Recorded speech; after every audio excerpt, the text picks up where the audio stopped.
Bonjour à tous, c'est le professeur Khan et aujourd'hui on se retrouve pour parler de la boule plasma.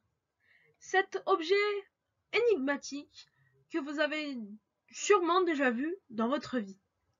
Nous allons découvrir le fonctionnement de la boule plasma et aussi sa composition.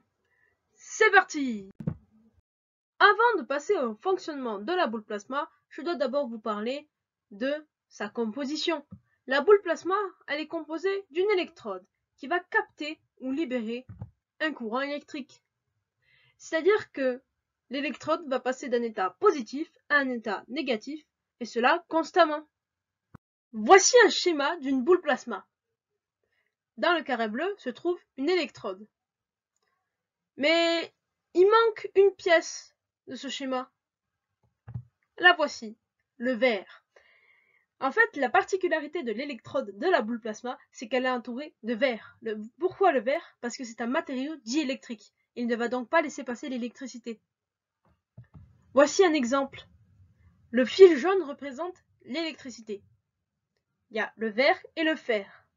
Le verre ne laisse pas passer l'électricité, tandis que le fer, lui, laisse passer l'électricité.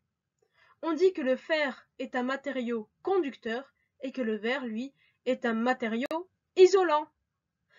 Mais pourquoi utiliser du verre dans la boule plasma?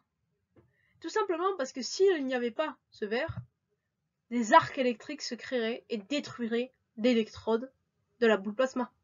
Bon, retournons sur notre schéma.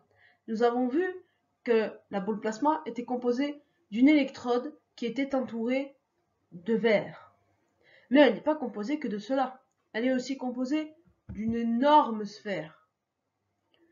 Et la particularité de cette sphère, c'est qu'elle va contenir le troisième élément de la boule plasma, un gaz noble. Nous allons nous intéresser un peu plus aux gaz nobles. Les gaz nobles se trouvent dans le tableau périodique des éléments. Les voici. Pourquoi utiliser des gaz nobles? Pour deux raisons. Déjà, les gaz nobles sont inertes, c'est-à-dire que si, par malheur, la boule plasma venait à se casser, il n'y aurait aucun danger. De plus, il est plus facile d'amorcer du plasma dans ces gaz, parce que le principe de la boule plasma va être d'amorcer un plasma. Un dernier petit détour avant le fonctionnement de la boule plasma. Nous allons voir qu'est-ce que l'atome. L'atome, il est composé d'un noyau et d'électrons qui vont graviter autour de ce noyau. Les électrons sont chargés négativement et le noyau positivement. Il y a un équilibre entre les électrons et le noyau. Sur ce schéma, j'ai représenté un atome d'hélium. Nous allons voir de quoi est composé le noyau.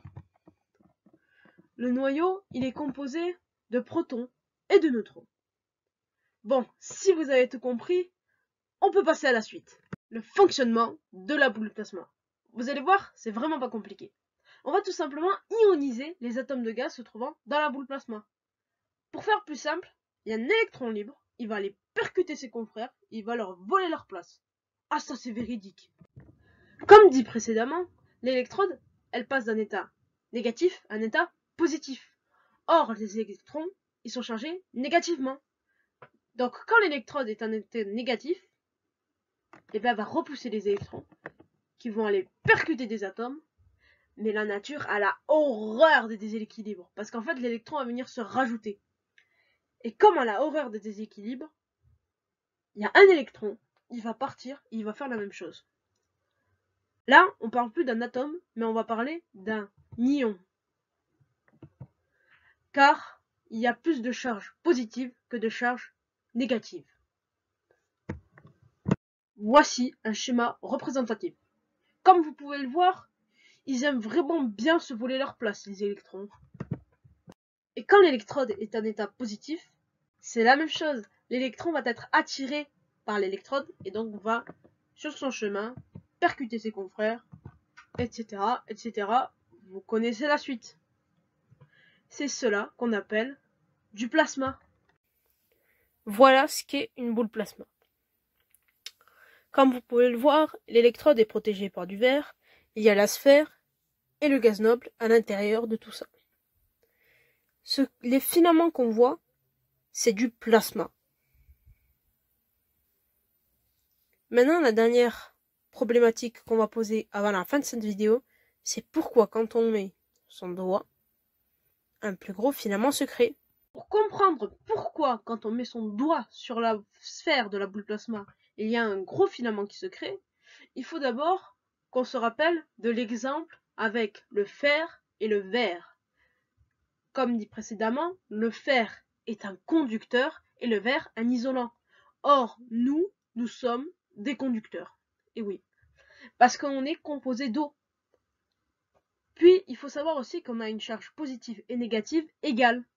Donc, en fait, on va attirer des charges localement. Et c'est pour ça que quand on met son doigt sur la sphère d'une boule plasma, il y a un gros filament qui se crée. Bon, j'espère que cette vidéo vous aura plu. N'hésitez pas à vous abonner, à liker et à partager. Moi, je vous dis à la prochaine. Je vais continuer à observer la boule plasma.